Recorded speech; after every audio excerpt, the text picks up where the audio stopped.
എല്ലാവർക്കും നമസ്കാരം. ഞാൻ ഡോക്ടർ മനോജ് വെള്ളനാട്, ഒരു SUT ഹോസ്പിറ്റലിലെ ന്യൂറോ സർജനാണ്. കഴിഞ്ഞ ദിവസങ്ങളിൽ നമ്മുടെ ലോകം മൊത്തം ചർച്ച ചെയ്യപ്പെടുന്ന ഒരു വിവാദമായിട്ടുള്ളൊരു പ്രസ്താവനയാണ് അമേരിക്കൻ പ്രസിഡൻ്റായിട്ടുള്ള ട്രംപ് നടത്തിയ പാരസെറ്റമോളിനെ പറ്റിയുള്ളൊരു പ്രസ്താവന.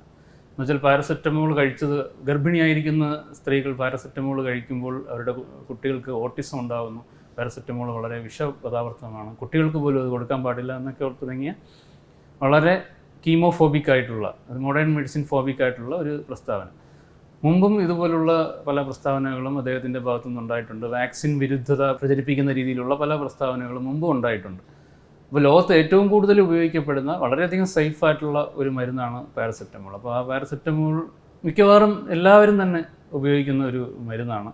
ഓവർ ദ കൗണ്ടറായിട്ട് നമുക്ക് മെഡിക്കൽ സ്റ്റോറിൽ പോയി പറഞ്ഞാൽ കിട്ടുന്ന ഒരു മെഡിസിൻ കൂടിയാണ് പാരസെറ്റമോൾ. അത് ഉപയോഗിക്കുന്ന ആൾക്കാരിൽ വളരെയധികം ഒരു പാനിക് സിറ്റുവേഷൻ ഉണ്ടാക്കുന്ന ഒരു പ്രസ്താവനയാണ് അദ്ദേഹം നടത്തിയത്.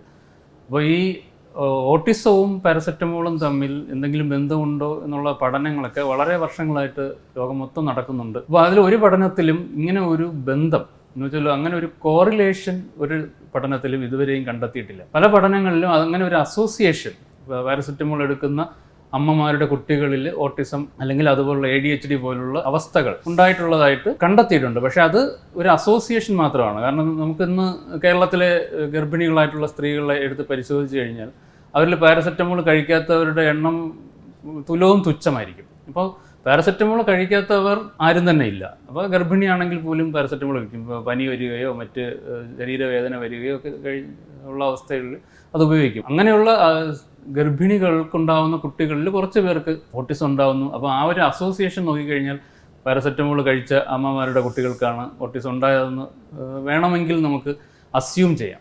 അതൊരു അസോസിയേഷൻ മാത്രമാണ്. പക്ഷേ പാരസെറ്റമോൾ കാരണമാണ് ഇങ്ങനെ ഒരു പ്രോബ്ലം ഉണ്ടായത് എന്ന് പറയാൻ വേണ്ടി, അങ്ങനെ ഒരു കോറിലേഷൻ, അത് കാരണമാണ് ഇത് ഉണ്ടായത് എന്ന് പറയാൻ വേണ്ടിയുള്ള യാതൊരുവിധ തെളിവുകളും ഇതുവരെയുള്ള ഒരു പഠനത്തിലും ലഭിച്ചിട്ടില്ല. ഇപ്പോൾ 2025 ഇറങ്ങിയ ഒരു മെറ്റാ അനാലിസിസിൽ ഒരു ചെറിയ സാധ്യത ഇതുപോലെ അസോസിയേഷൻ കണ്ടെത്തിയെങ്കിലും അതിലും കോറിലേഷൻ കണ്ടെത്തിയിട്ടില്ല.